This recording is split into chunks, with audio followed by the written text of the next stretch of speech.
Black entertainers, is kind of our Achilles heel at this point, and it was pushing. So where do you see, what's your views on the state of hip hop now, and where do you think, if there's an issue there or not, is the correction? As a hip hop artist, or at least what I would call a motivational vocal expressionist, I have my own theories. And word shout out to Slap the Rapper Clan.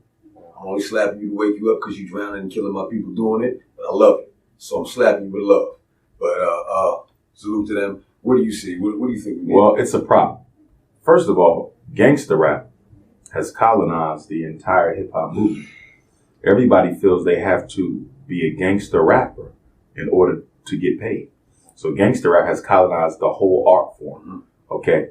You do still have the positive, progressive, culture-based rap movement, but that's kind of small compared to the gangster rap movement.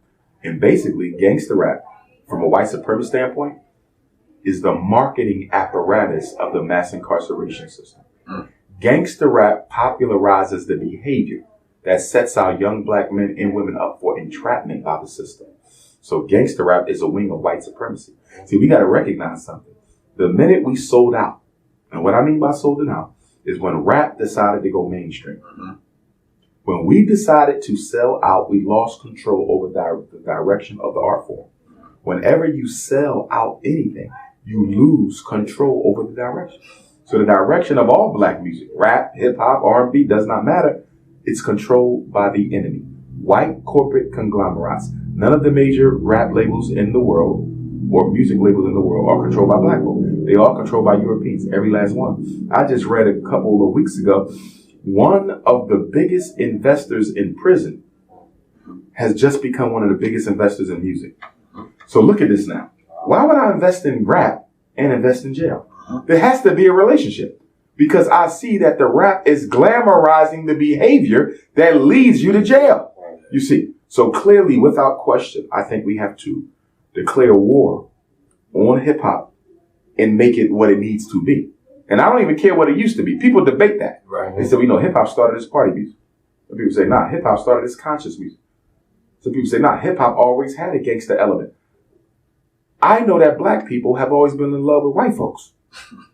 I don't care what we used to do. Yeah. I know what we got to do now. I am not entrapped by the experience and decisions of my ancestors. You understand? Right. I'm not going to keep on doing something that's wrong just because my great-great-great-grandparents did. No, if I find a contradiction, I'm going to kill that contradiction. And there's a big contradiction in rap music because it's serving the interests of white folk, not us. Yes. Music is America's second largest export. Black music is one of the top selling commodities in the country. And we don't control that. Right. How do you not control your own art form? I know why. Because we're colorblind. We fell into this multicultural nonsense that says it's not about race. It's about everybody. All lives matter, right? We done fell for all lives matter. You see, so that allows anybody to exploit any black cultural art form they want, and they don't even have to pay for it. That's why Macklemore can win Album of the Year. That's why Eminem can be the best rapper of all time. Totally disrespectful. But we're the ones who allowed that. We never said, this is ours. You can participate, but don't forget who owns this.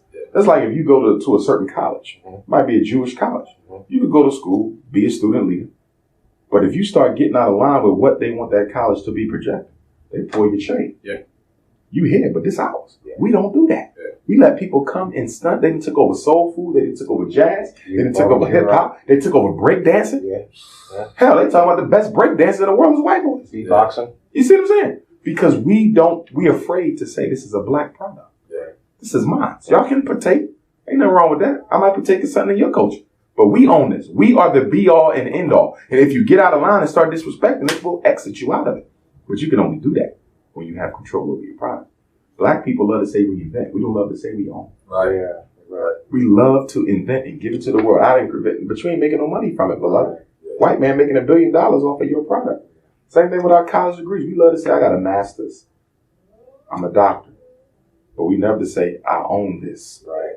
I'll be prouder to say I'm a CEO for a white boy than to say I own my own company. Right. I'm more prouder to say I work for the General Hospital in Allentown. I'm more prouder of that than being able to say I own my own hospital. Yeah. You see, So we have made a complete culture out of serving the white man. So, which leads into actually my last two questions, but I'm gonna bring it together as one. What should we work on as a people or group, and where do you see us as a people in the next 5 to 10 years? Well, number one, we got to work on the economics. No people can be saved without a solid economic foundation. Number two, we got to work on the politics. What I mean by that is not being registered to vote. I'm saying you can be registered to vote. I'm not against that, but we have to organize black people to force the politicians to do right by us. It doesn't matter who you vote for. If you don't have no political organization, nobody going to do what you want them to do because you don't have no muscle. Muscle is an organization. And we have to recognize the relationship between our economics and our politics. To the extent that you have money that you can throw behind his shoes, you'll never get anything done. People pay for what they want. They don't vote for it. They don't pray for it. They don't march for it. They pay for it. Most of the laws that get passed in America, somebody lobbied with money. Right. You running for city council. I'm going to contribute $250,000 to your campaign. You know what? Because when you win, you're going to make sure I get that community center over there. You understand? I paid for the community center.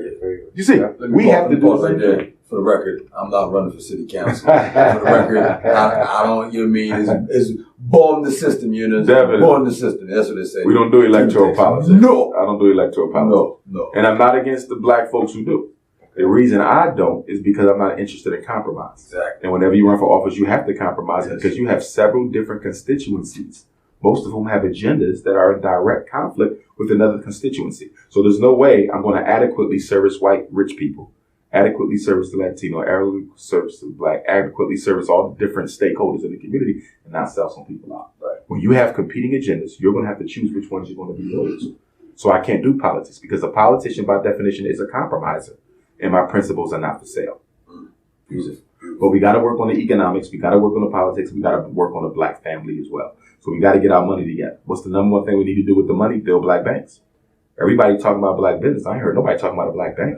What good is a black business if all the money that the business owns is in a white bank? So you got the biggest, you got a Walmart. Brother own a Walmart. He doing $2 million a day. Brother over here got the biggest distribution network in Pennsylvania.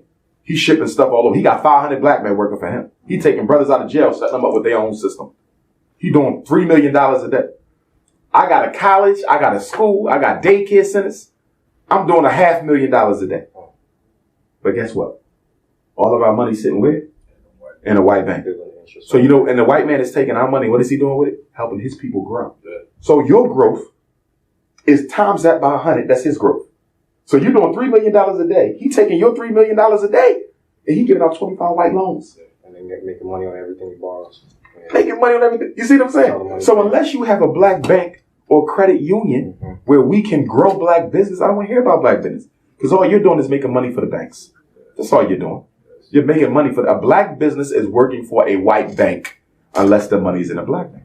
And I'm not criticizing black businesses who do that because we ain't got enough black banks. We got to build them. Politically, we need independent black political union. We're not voting until we meet with you and you tell us what you're going to do for us. And we're going to vote as a block of people. We're not voting individually. You're not voting for the Libertarian. You're going to vote for the Democrat. I'm going to vote for the Republican. We're not doing that anymore. The three of us are going to come together and unite, form a consolidation, and we're going to hear all the candidates, and we're going to kick y'all out the room, and we're going to decide which one we're going to vote for. And we're going to be public about it. The black community has decided to endorse candidate A. We're not doing this because we like them. This is a business arrangement. There's certain things we need done. If they're not done his first term, he won't see a second one. Have a nice day. Beautiful. See, what keeps politicians honest is when they know you can remove them. Yeah. Which is the whole purpose of what you consider democracy, or what they call democracy, which, since we're not on a boat, you're not really getting that maritime law, but, you know, better get your understanding. When the brother Obama, Obama said, when he first came in, I distinctly remember him saying, if you don't know your UCC codes, you don't know your commercial codes, you better study. Because he knew what was coming up after he was done, or what they setting up in the midst of what's going on. I'm from Reading, PA, 6th Ward representative, and Reading, PA had his first black mayor. The first gets it the worst. You see what they did to this thing. They ran up in his hall, this defense, right? Everybody's been doing the same thing in Reading. to get to that mayor position. Mhm. I know he's been trying to run. I specifically know he's been trying to run for a minute, for at least 15 years. And they were shutting him down in there. But the time that they let him run and then win, they knew it was going to happen within that 4-year period. That's why they gave it to him. The average black person who runs for, first of all, we got to change the political paradigm. Okay. I want to run for office. I'm going to go meet with the white people in power. Right. That's what you do. Yeah. You go meet with the white folks in power or the white businesses that control the economic flow. So you done sold out before you even ran. Yes. They ran. No, what we have to do as the black community, if we want a black politician, because me, I don't need a black politician. My self-esteem ain't that damn low where I just need somebody to look like me. I'm not into that. All the politicians can be the hell white as long as I can. But as long as I got the power to control their behavior, the Italian mafia not running candidates. They don't care who wins. I got money. I'm going to pay for what I. Look at the Chinese people. They never try to be president of the United States. They don't care. Yeah. I control the dollar in the ghetto. I don't care about nothing else. What did John D. Rockefeller say? Give me control over people's money. I care not who make the laws. Yes. So if we want a politician to be honest, we have to finance the campaign. If somebody's running for office, how much do you think you need to win? Right. Give me your itemized budget, advertisements, newspaper, radio, campaign car, campaign office, email. What do you need to win? I need $1.5 million to win. Cool. We're going to raise the $1.5 million. None of it goes in your hand. Everything is a check to some place. Yeah. So you know. We ain't playing that type of game. Yeah. 1.5. You've never taken $1 from another white person, from a white person when you run. Right. You are totally accountable to us. Yeah. That way, if we sell out, we know what's for selfish reasons. Yeah.